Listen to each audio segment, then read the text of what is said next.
The autumn wind rattled the windows of my childhood home in Millbrook, Ohio, as I stood in my mother's living room, surrounded by a lifetime of memories packed into cardboard boxes. It had been 3 weeks since Mom's funeral, and I was finally ready to tackle the overwhelming task of sorting through her belongings. The house felt hollow without her presence, like a shell that had lost its soul. I'm Sarah Mitchell, 32 years old, and I thought I knew everything about my mother, Eleanor. She was the town librarian for over 20 years, quiet, methodical, and fiercely protective of our small family of 2. My father died when I was just 5, leaving Mom to raise me alone in this cozy 2-story house on Maple Street. Growing up, it was just the 2 of us against the world, or so I believed. The living room was exactly as she left it. The floral couch where she'd read her evening novels, the antique coffee table she'd inherited from her mother, and the mantelpiece lined with photographs chronicling our life together. Each picture told a story: my first day of school, high school graduation, college acceptance letter celebration. But as I looked at them now, I noticed something I'd never paid attention to before. In every single photo, it was just Mom and me. No extended family, no cousins, no grandparents, just us. I had always found it odd that we had no family gatherings, no holiday visits from relatives, no phone calls from aunts or uncles. When I asked about it as a child, Mom would simply say, "We're all we need, sweetheart. Family isn't always about blood." I accepted this explanation, but deep down, I always wondered about the missing pieces of our family puzzle. The afternoon sun streamed through the lace curtains, casting long shadows across the hardwood floors. I decided to start with the mantelpiece, carefully wrapping each photograph in tissue paper. As I reached for the largest frame, a picture of Mom and me at my college graduation, my elbow knocked against it, sending it tumbling to the floor. "Damn it," I muttered, kneeling down to assess the damage. The frame had cracked, and the glass had shattered into several pieces. As I carefully picked up the fragments, I noticed something unusual. There was a piece of paper tucked behind the photograph, yellowed with age and folded multiple times. My heart began to race as I unfolded what appeared to be a letter. The handwriting was unmistakably my mother's, her careful, precise cursive that I'd seen on countless grocery lists and birthday cards. But this was different. The paper was old, and the ink had faded to a pale blue. At the top, in Mom's handwriting, were the words that would change everything I thought I knew about my family.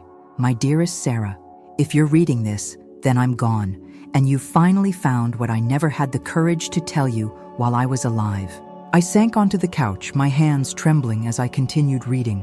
"I know you've always wondered why we never had family visits, why there were no Christmas cards from relatives, why I could never answer your questions about where you came from. The truth is, I've been protecting you from a pain that I thought would be too much for you to bear. But now, I realize that in trying to shield you from hurt, I may have denied you the chance to understand who you really are and where you belong. Your father, David, wasn't just the love of my life. He was also my salvation from a family that never understood me.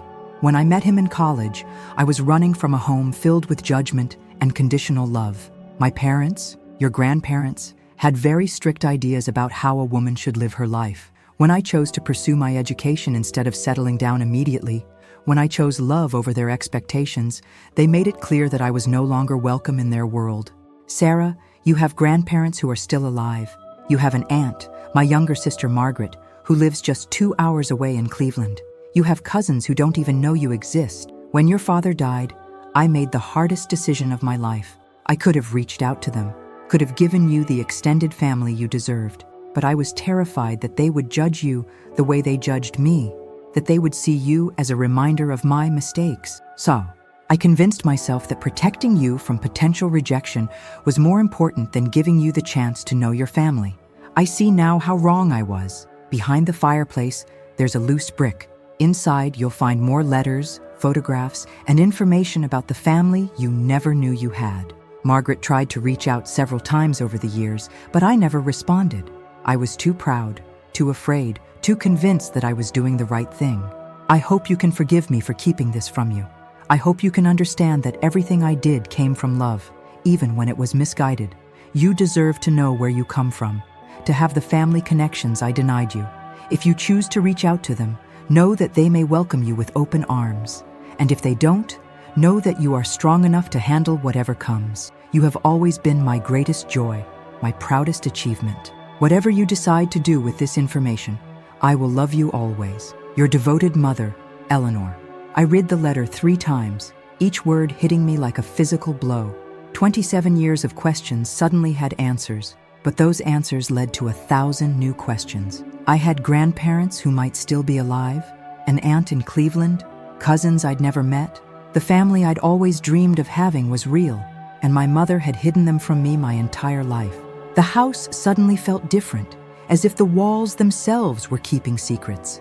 I walked to the fireplace, my legs unsteady, and began examining the bricks. On the left side, about 4 feet from the ground, I found one that wiggled when I pressed it.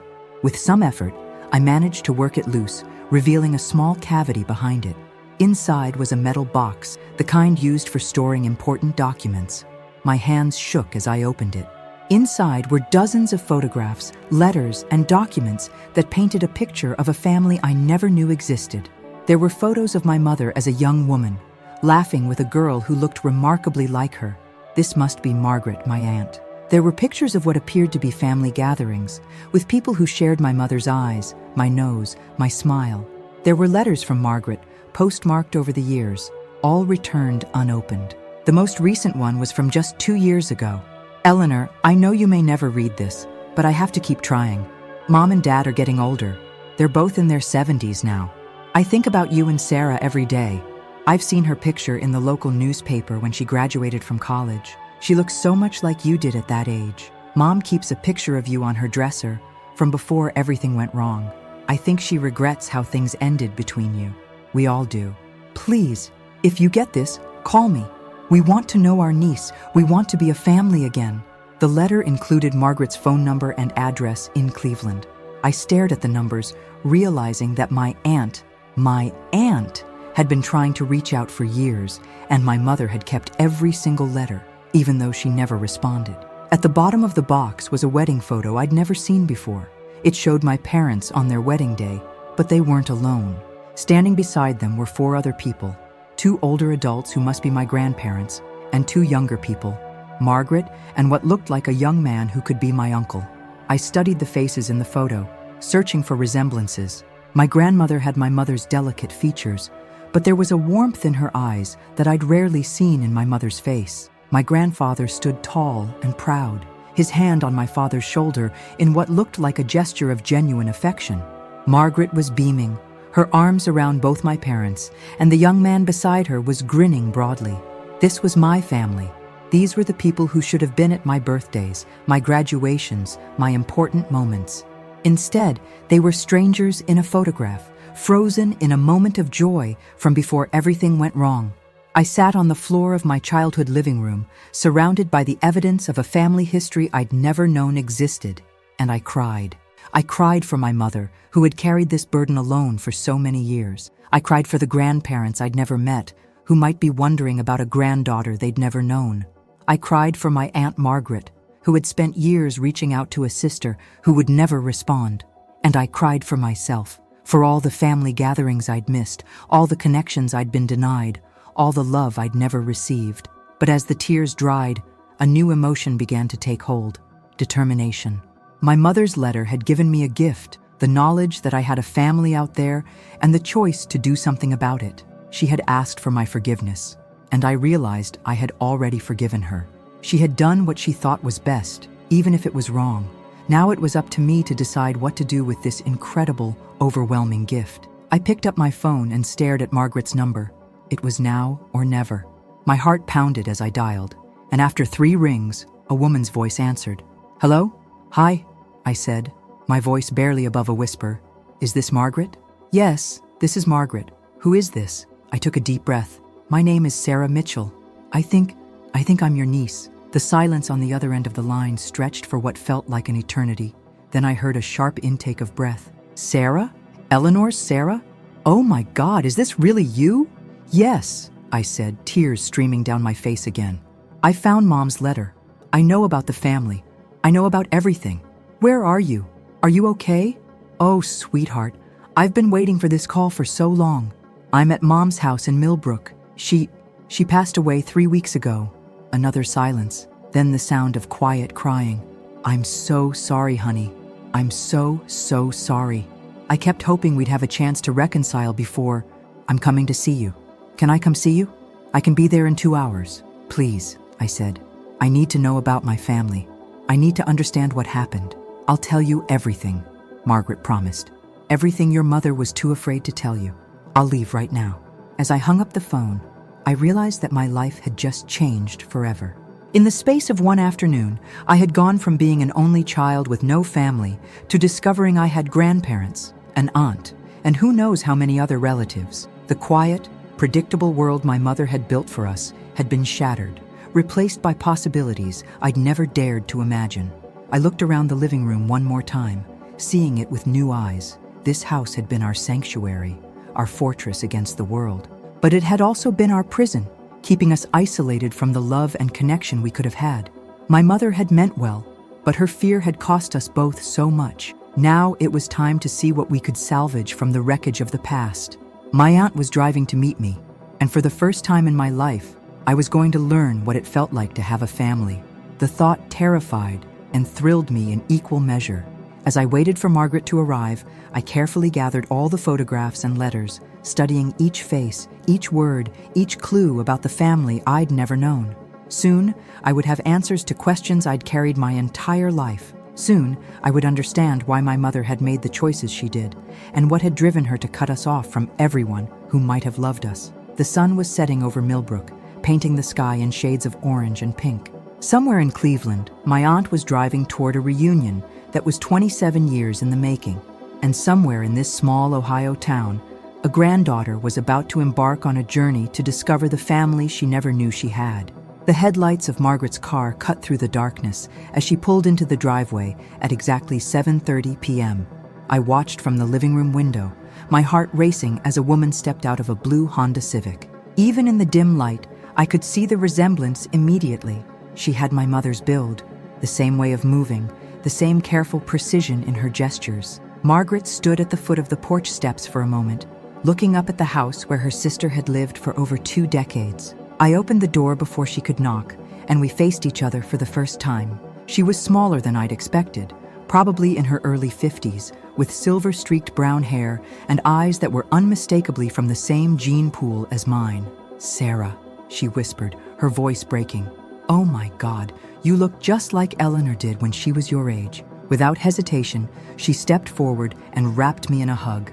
It was the first embrace I'd received from a blood relative other than my mother in my entire life, and it felt like coming home to a place I'd never known I was missing. "I can't believe you're really here," I said, my voice muffled against her shoulder. "I can't believe any of this is real." "I know, sweetie, I know." She pulled back to look at me, her eyes scanning my face as if she was memorizing every detail.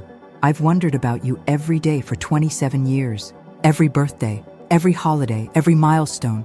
I wondered what you were doing, how you were growing up, if you were happy." We went inside, and I showed her to the living room where I'd laid out all the photographs and letters on the coffee table. Margaret sat on the couch and immediately picked up the wedding photo, her fingers tracing the faces of the family gathered around my parents. "This was taken at their wedding," she said softly. "It was the last time we were all together. Your mother was so beautiful that day, so happy. And your father, David, was such a good man. He loved Eleanor so much, and he was so excited about building a life with her." "What happened?" I asked, sitting beside her. "Mom's letter mentioned something about family expectations, but she didn't give me details." Margaret sighed deeply, setting the photo down carefully. "Your grandparents, our parents, they're good people, Sarah. But they were raised in a different time, with very rigid ideas about how life should be lived. When Eleanor decided to go to college instead of getting married right out of high school, they weren't happy. When she chose to study library science instead of teaching or nursing, the acceptable careers for women, they were disappointed." She picked up another photo, this one showing my mother at what looked like a college graduation. "But they were willing to accept her choices, at least initially. The real problem started when she met your father. David was wonderful, but he wasn't what they had envisioned for their daughter. He was from a working-class family. His father was a mechanic, and he was studying to be a social worker. Our parents had always assumed Eleanor would marry someone from our church, someone who fit their idea of success. So they didn't approve of Dad? They didn't give him a chance, Margaret said, her voice tinged with old frustration. They made up their minds about him before they got to know him. And Eleanor, she was so in love and so angry at their judgment that she became defensive. Instead of trying to bridge the gap, she became more and more defiant. Margaret reached into her purse and pulled out a small photo album. I brought this for you. It's pictures from when we were kids, before everything went wrong.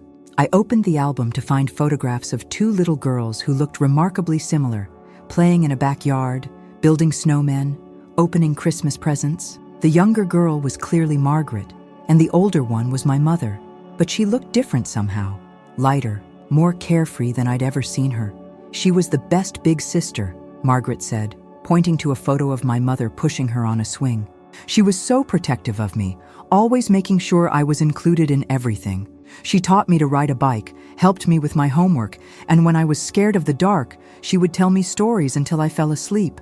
She never told me stories, I said quietly. She would read to me, but she never made up stories. Margaret's expression grew sad. She lost that part of herself when she cut us off. The Eleanor I knew was full of imagination and dreams. She used to talk about all the places she wanted to travel, all the books she wanted to read, all the people she wanted to meet. When she isolated herself, she lost that sense of wonder. I turned the page to find a photo of my mother and Margaret as teenagers, dressed up for what looked like a school dance. They were both smiling, but I could see something different in my mother's eyes, a hint of the sadness that would later become so familiar. This was taken right before she left for college, Margaret explained. She was excited but also scared. She knew our parents weren't completely supportive, but she was determined to prove she could succeed on her own terms. When did things get really bad between them? Margaret was quiet for a long moment, choosing her words carefully. When Eleanor announced she was pregnant with you, she and David had been married for 2 years, and she was so excited about having a baby.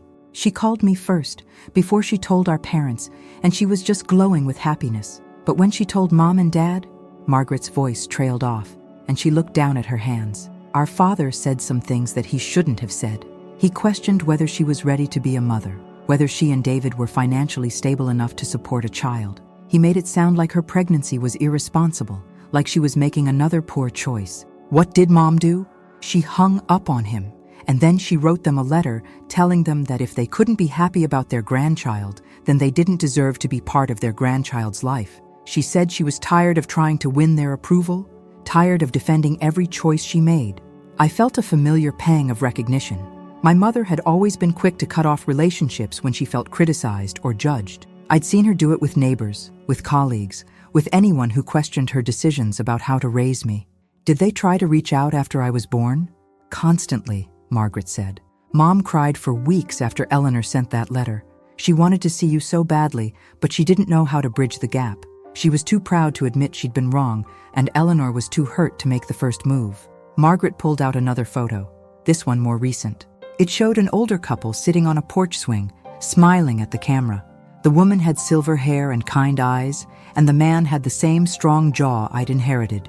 These are your grandparents, Sarah. This was taken last Christmas. Mom is 74 now, and Dad is 76. They're still living in the same house where Eleanor and I grew up, about an hour outside of Cleveland. I studied the faces of my grandparents, trying to reconcile these gentle-looking people with the harsh judgment my mother had described. They didn't look like the monsters I'd imagined based on Mom's silence about them. Do they know about me? They know you exist, Margaret said carefully. They know Eleanor had a daughter, and they know your name. Mom has followed your life as much as she could from a distance. She found your high school graduation announcement in the local paper, and she cut it out and put it in her Bible. When you graduated from college, she saw the photo in the newspaper and cried for an hour. The revelation hit me like a physical blow. My grandmother had been following my life, celebrating my achievements from afar, while I'd grown up thinking I had no family beyond my mother. Why didn't they try harder to reach out? Margaret's expression grew complicated. Pride, stubbornness, fear, all the things that keep families apart when they should be coming together.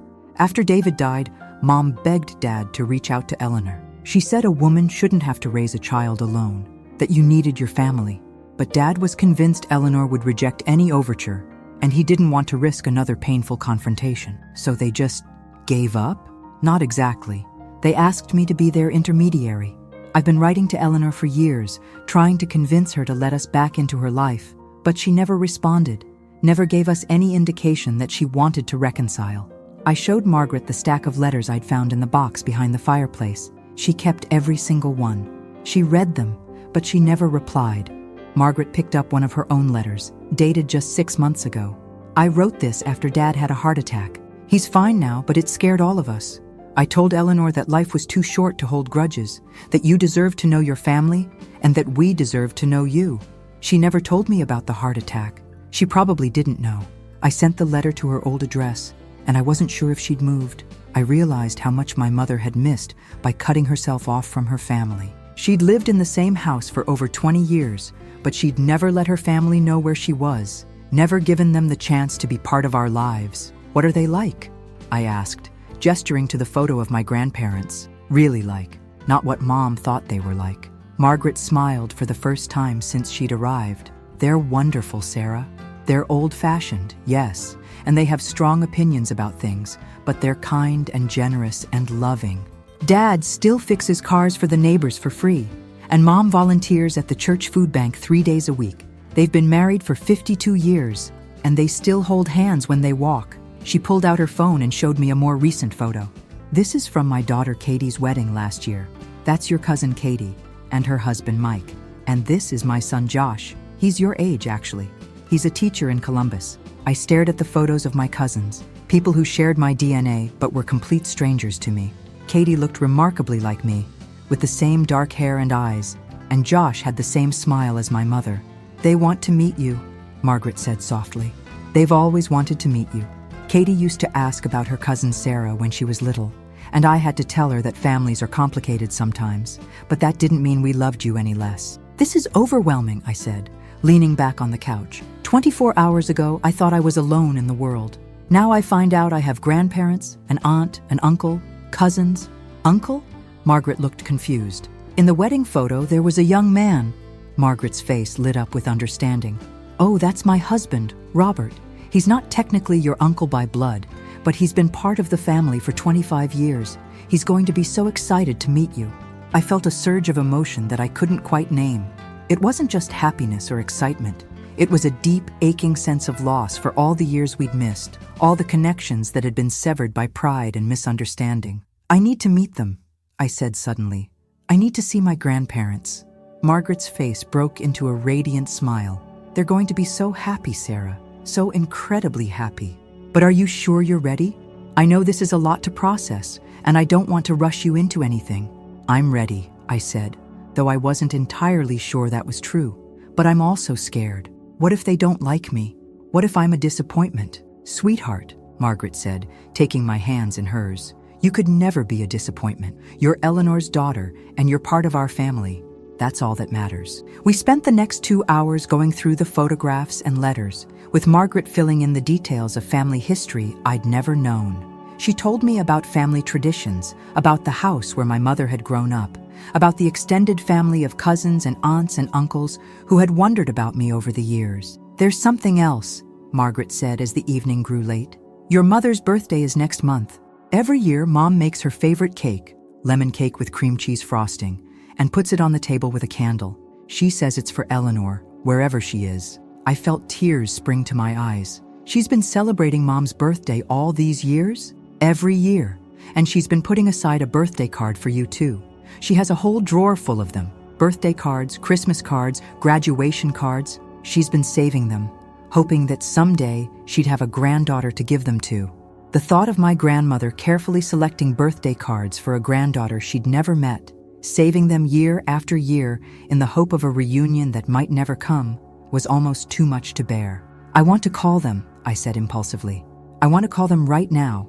Margaret looked at her watch. It's nearly 10 o'clock. They're probably asleep. Then I'll call them tomorrow. First thing tomorrow morning. Margaret squeezed my hands. I think that's a wonderful idea. But Sarah, I want you to be prepared for their reaction. They're going to be emotional, and they might not know what to say at first. They've been hoping for this call for so long that they might not believe it's really happening. What should I say? How do I start a conversation with grandparents I've never met? Just be yourself, Margaret said. Tell them who you are. Tell them about your life. Tell them about Eleanor.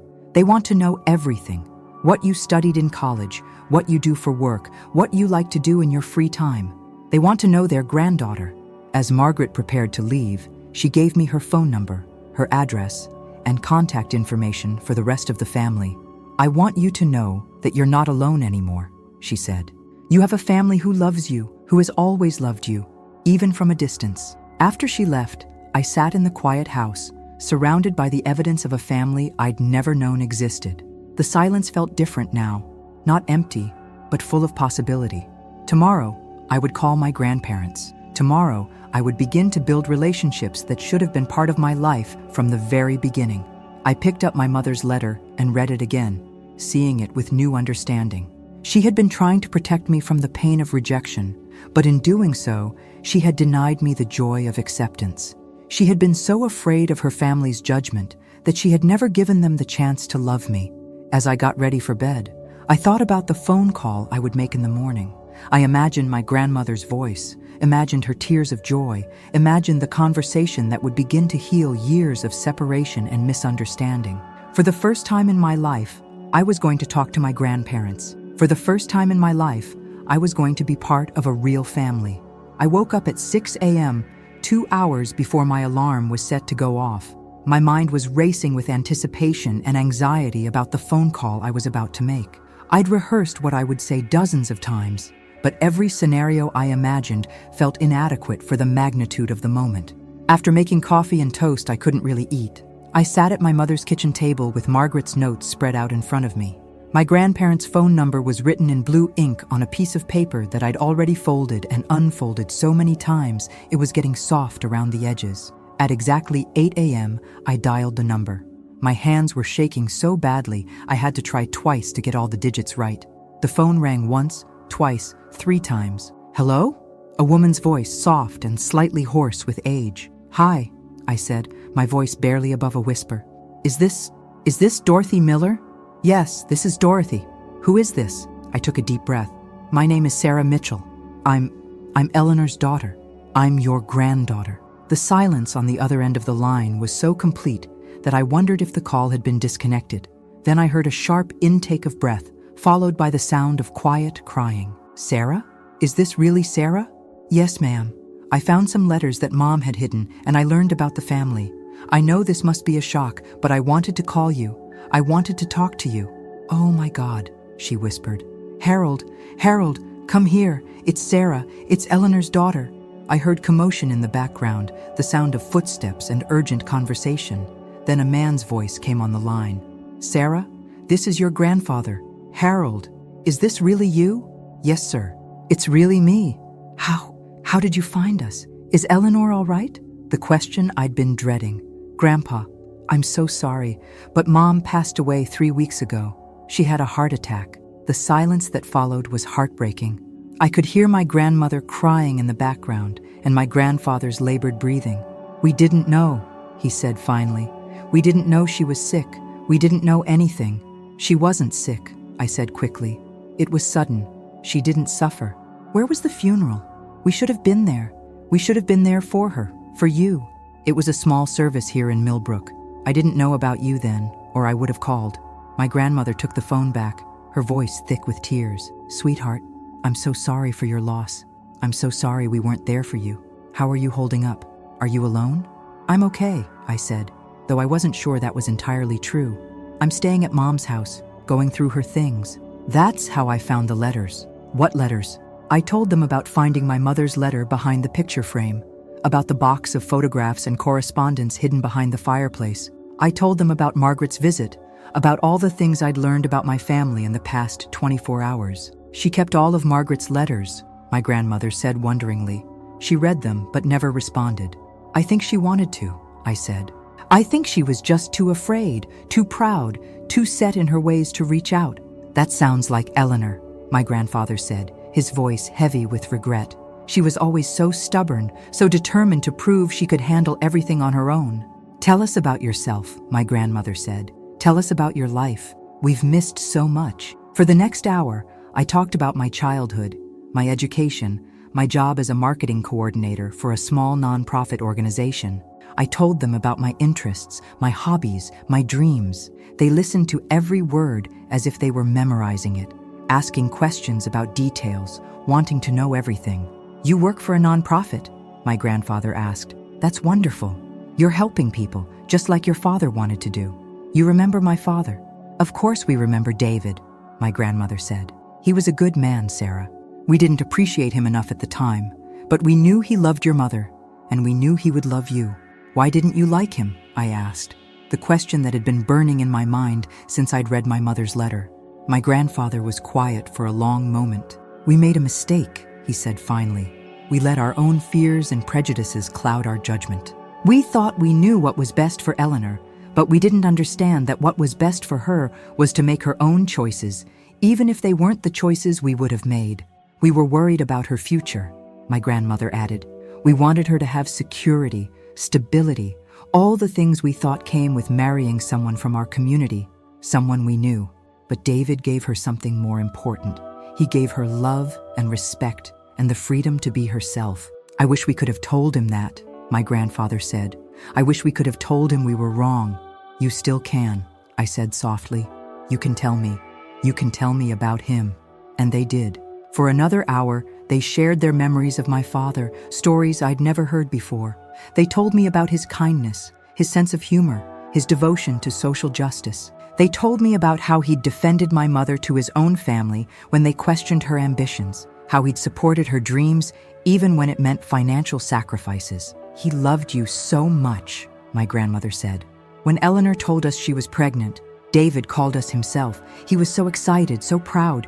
He said he couldn't wait to be a father, couldn't wait to teach you about the world.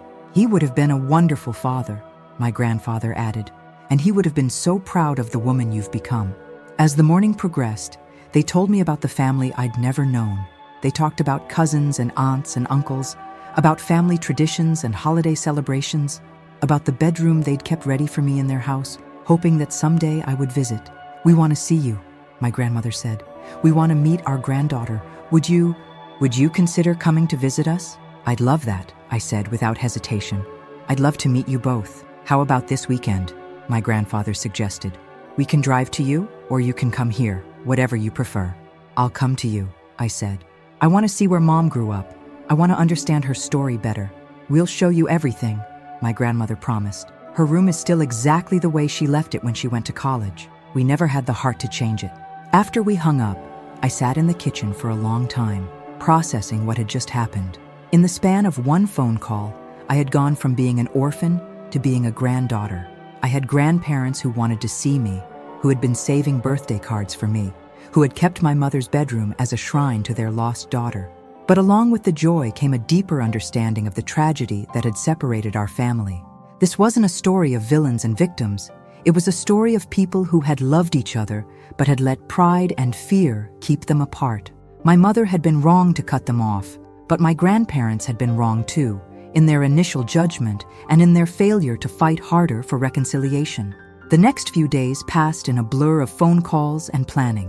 Margaret called twice to check on me and help coordinate the weekend visit.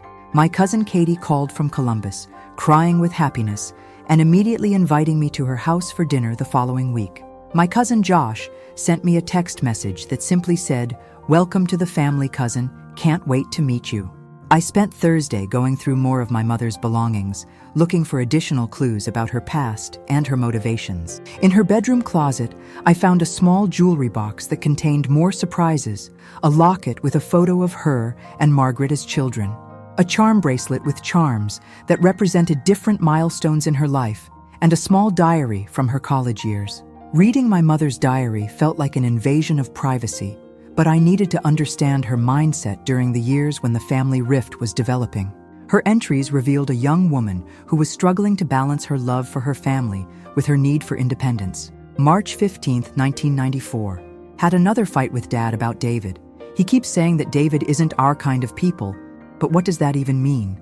David is kind and intelligent and he loves me. Isn't that what should matter? April 2, 1994. Mom tried to play peacemaker today, but I can see in her eyes that she agrees with Dad. They think I'm making a mistake.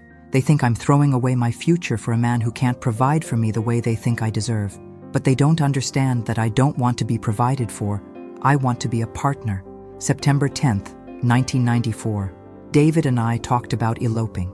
I hate that it's come to this, but I can't stand the tension anymore. Every conversation with my parents becomes an argument. Every visit home feels like a trial. I love them, but I can't live my life trying to make them happy. December 20th, 1994. We did it. We eloped yesterday. Small ceremony, just us and 2 witnesses. I called Mom and Dad to tell them, and Dad hung up on me. Mom called back an hour later, crying.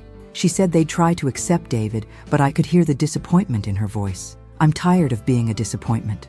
The entries continued through her pregnancy, documenting her excitement about becoming a mother, but also her growing frustration with her parents' continued coolness toward David. June 5th, 1997.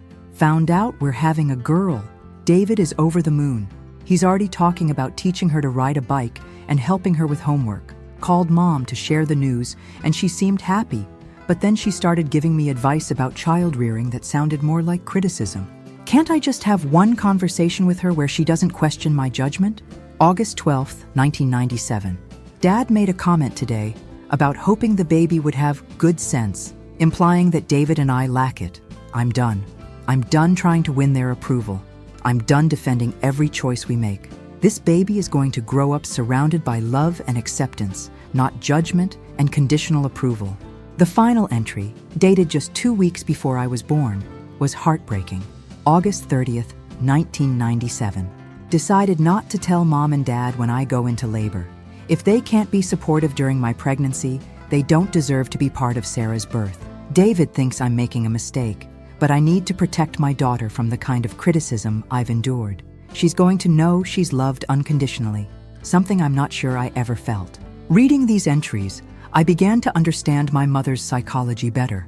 She hadn't cut off her family out of spite or cruelty. She had done it out of a fierce protective instinct. She had been hurt by their failure to support her choices, and she had decided that protecting me from potential hurt was more important than maintaining family relationships. But in trying to shield me from criticism, she had also shielded me from love. In trying to protect me from judgment, she had denied me the chance to be accepted.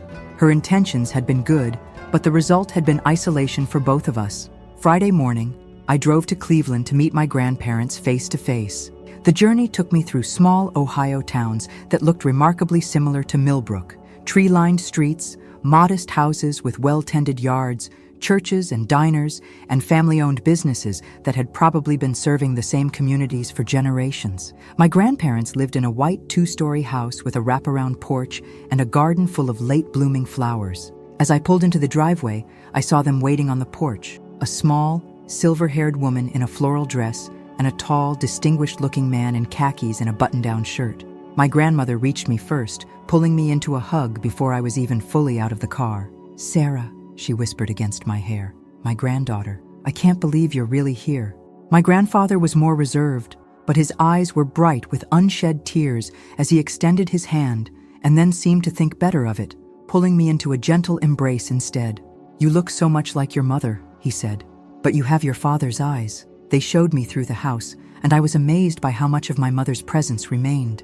There were family photographs on the mantelpiece that included her, holiday decorations she had made as a child, books she had loved, lined up on the shelves in the living room. "This is Eleanor's room," my grandmother said, opening a door on the second floor.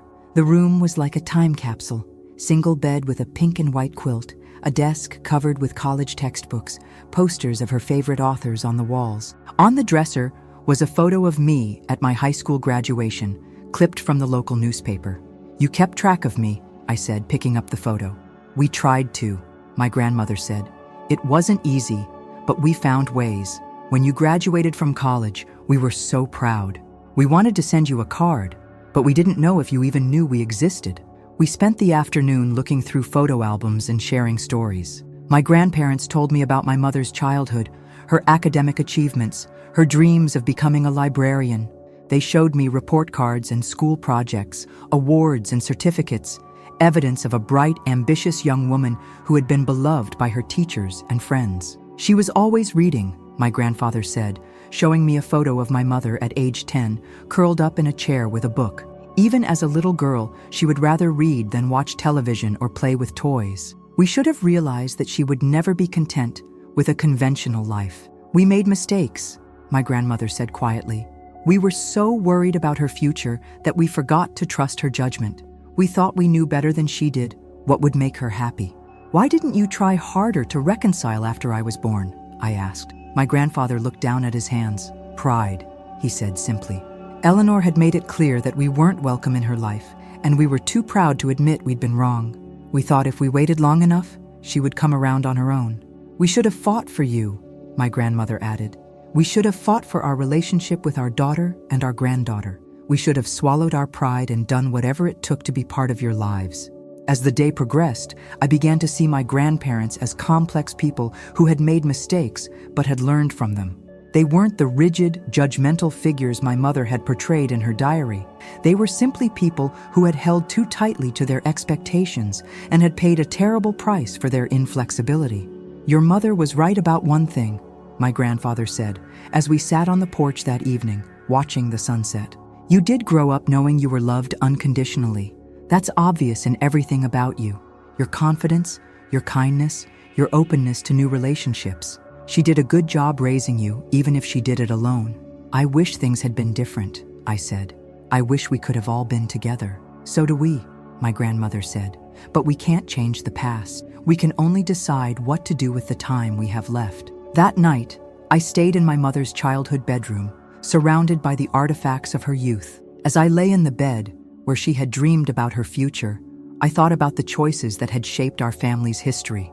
Everyone had made mistakes. My mother, my grandparents, perhaps even my father in not pushing harder for reconciliation. But the mistakes had come from love, not malice. They had all been trying to protect what they thought was important, but they had lost sight of what was truly precious: family. The next morning, my grandparents took me to visit my mother's grave. They had found out where she was buried through Margaret, and they wanted to pay their respects. Standing at her headstone, the three of us created a small memorial service for the daughter and mother we had all lost. I'm sorry, Eleanor, my grandfather said quietly. I'm sorry I was too stubborn to tell you I was proud of you while you were alive. My grandmother placed a bouquet of yellow roses, my mother's favorite flowers, on the grave. I'm sorry I didn't fight harder for our family, she whispered. And I apologized too, for carrying anger about things I hadn't understood, for not pushing my mother harder to share her past, for accepting her silence when I should have demanded answers. As we drove back to their house, my grandmother turned to me from the front seat. What happens now? She asked. What do you want from us? I want to be your granddaughter, I said simply. I want to learn about my family, and I want you to learn about me. I want to have the relationship we should have had all along. That's all we've ever wanted, my grandfather said. That's all we've hoped for 27 years. That afternoon, Margaret and her family came over for dinner. Meeting my Uncle Robert and my cousins, Katie and Josh, felt like stepping into a life I should have been living all along. We discovered shared interests, similar senses of humor, the kind of easy connection that comes from shared DNA and shared values. Katie and I looked so much alike that people might have mistaken us for sisters. Josh had my mother's intelligence and my father's compassion. Robert was warm and welcoming, treating me like the niece he'd never had the chance to know. This is what family dinners should be like, my grandmother said, as we sat around the table, talking and laughing and sharing stories. This is what we've been missing. As the weekend came to an end, I realized that I was facing a choice. I could return to Millbrook, settle my mother's estate, and go back to my old life with the addition of occasional visits and phone calls with my newfound family. Or I could take a bigger step, make a bigger change, and truly become part of this family I'd discovered. I'm thinking about moving to Cleveland, I said suddenly, surprising myself with the words. The table went quiet, and everyone looked at me. There's nothing keeping me in Millbrook, I continued. No family, no deep roots. My job is portable. I could do the same kind of work here, and I want to be closer to all of you. I want to make up for lost time. Are you sure? Margaret asked. That's a big decision.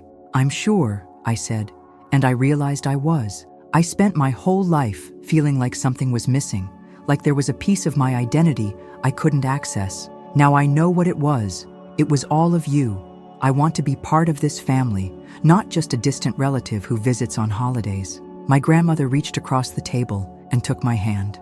"We would love that," she said. "We would love to have you close." As I drove back to Millbrook that night, I felt a sense of peace I hadn't experienced since before my mother's death. I had found my family, but more than that, I had found my place in the world. I understood now why my mother had made the choices she did, and I had forgiven her for them. But I also understood that I didn't have to repeat her mistakes. I didn't have to let pride or fear keep me isolated from the people who loved me. I didn't have to choose between honoring my mother's memory and embracing my family. I could do both. The next phase of my life was beginning, and for the first time, I wouldn't be facing it alone. 3 months later, I was standing in the living room of my new apartment in Cleveland Heights, surrounded by boxes and feeling more at home than I had in years. The decision to move had been easier than I'd expected. My job had agreed to let me work remotely with occasional trips to the main office, and I'd found a charming one-bedroom apartment just 20 minutes from my grandparents' house. The transition hadn't been without its challenges. There were moments when I felt guilty for leaving Millbrook, as if I was abandoning my mother's memory. There were times when the weight of integrating into an established family dynamic felt overwhelming. But with each passing day, I felt more confident that I had made the right choice. My phone buzzed with a text from Katie. "Don't forget, family dinner tonight. Mom's making her famous lasagna, and Grandma's bringing dessert.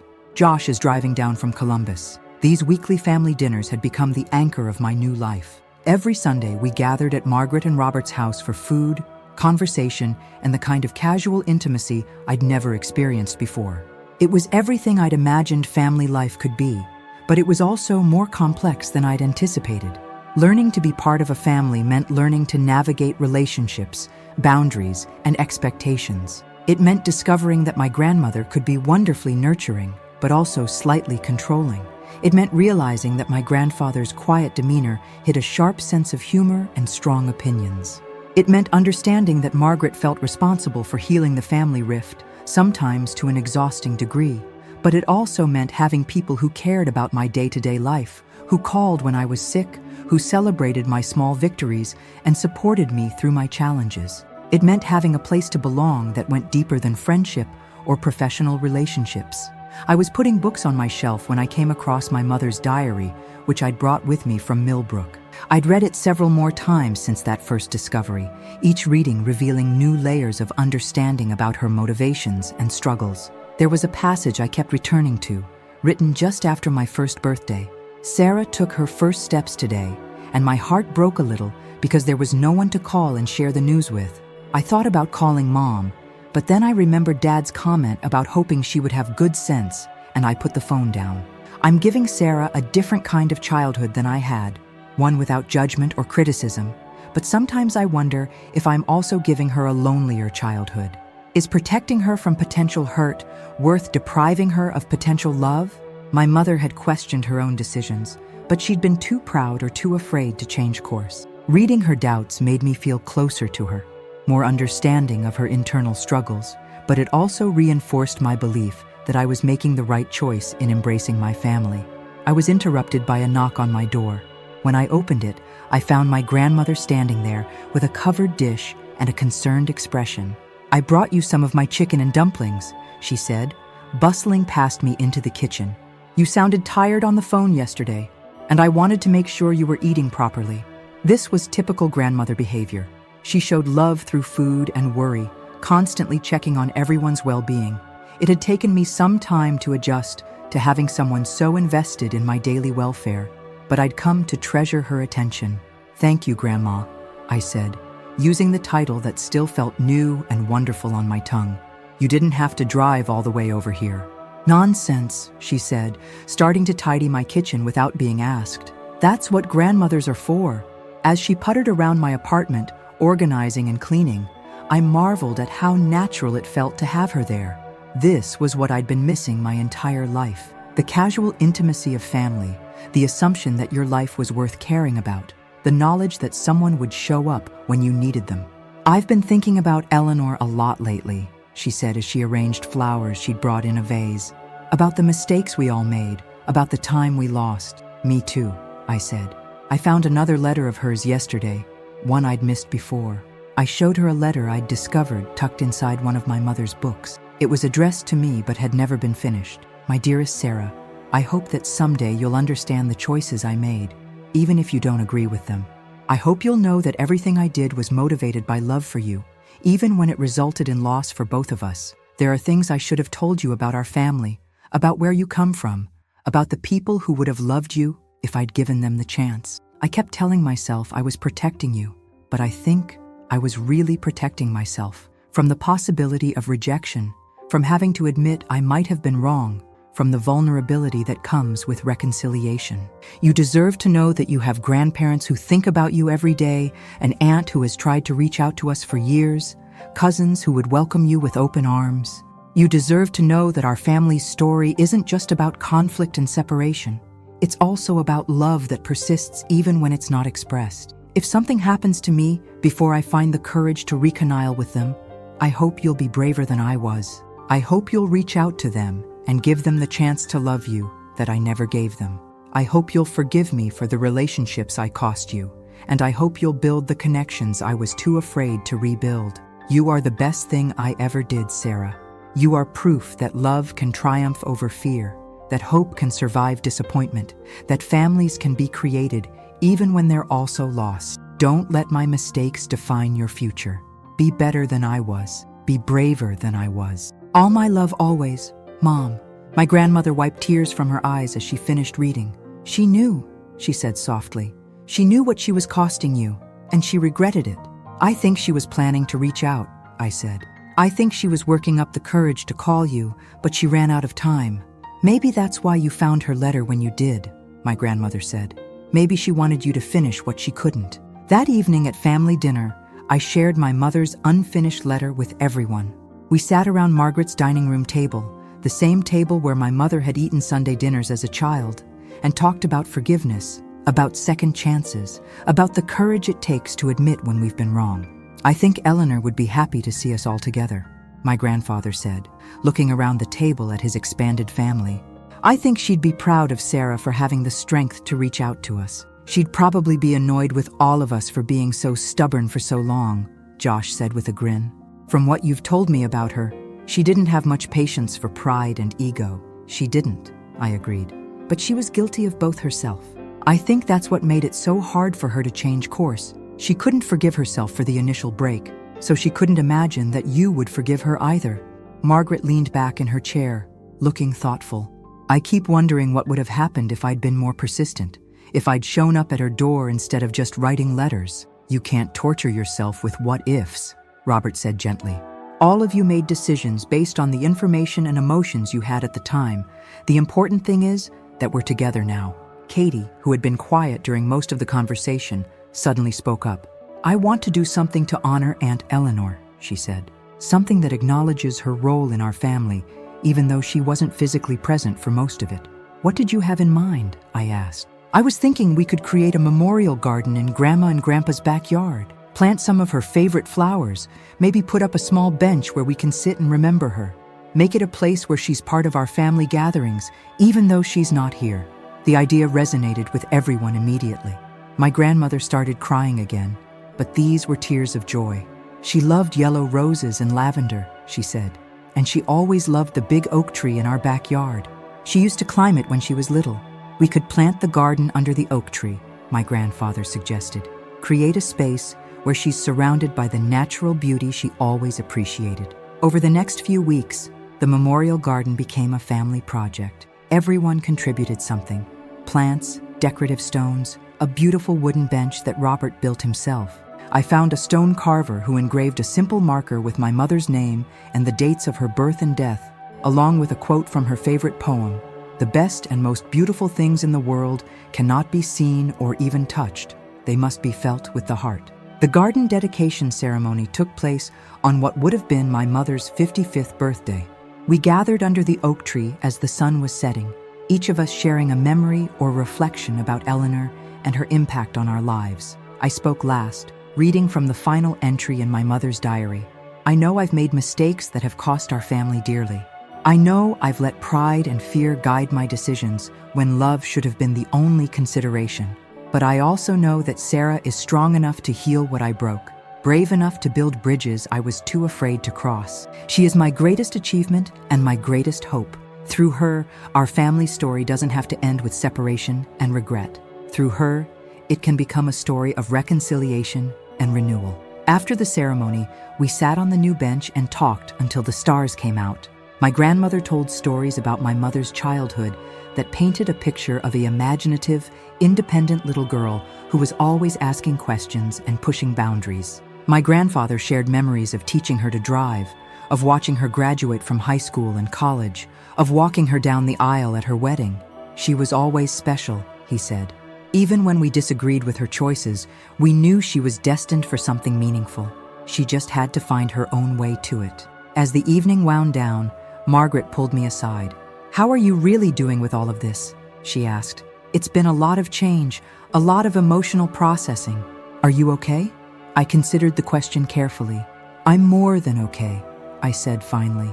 "For the first time in my life, I feel complete. I understand who I am, where I come from, why I am the way I am.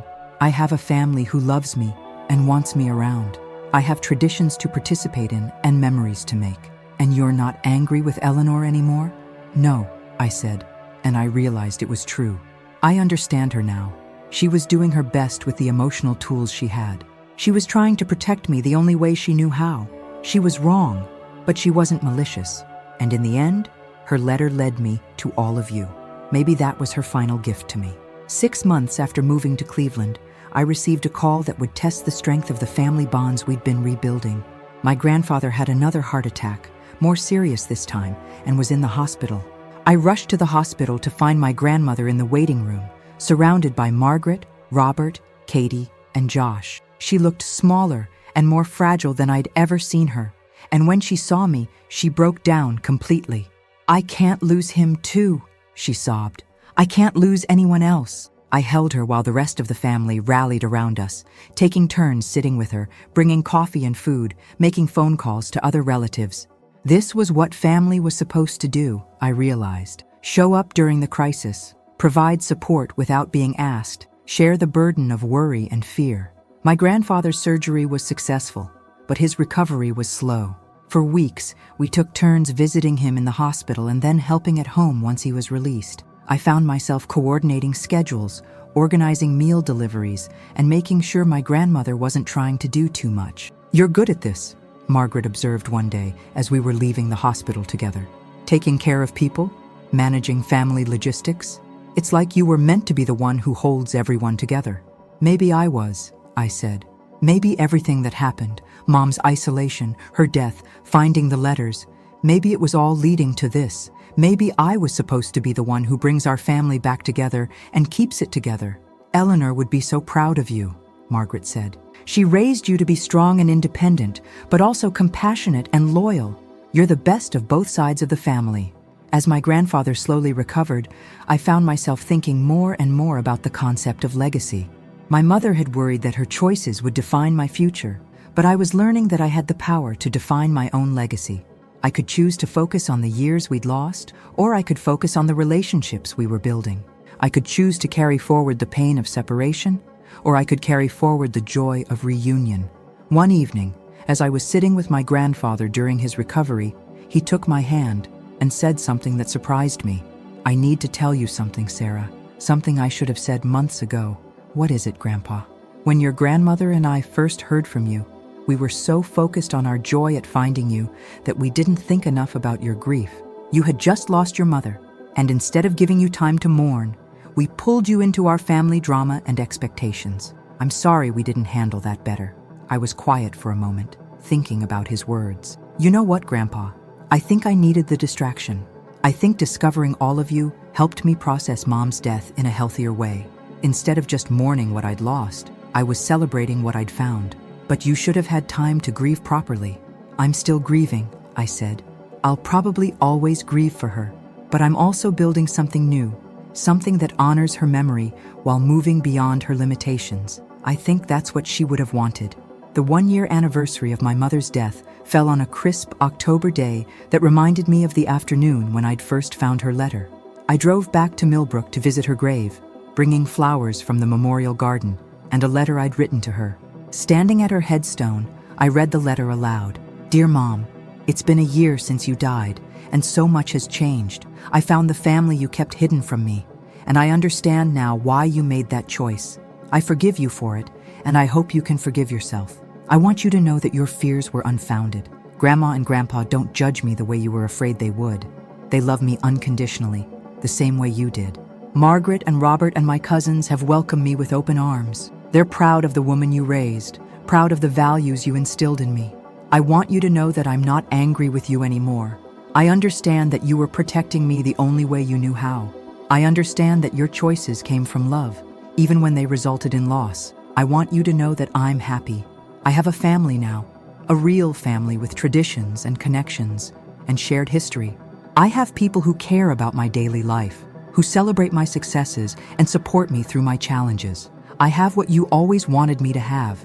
I know I'm loved unconditionally, but most of all, I want you to know that you're still part of this family.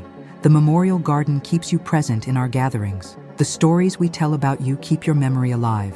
The values you taught me guide my relationships with them. You were afraid that reaching out to the family would mean admitting you were wrong, but you weren't entirely wrong.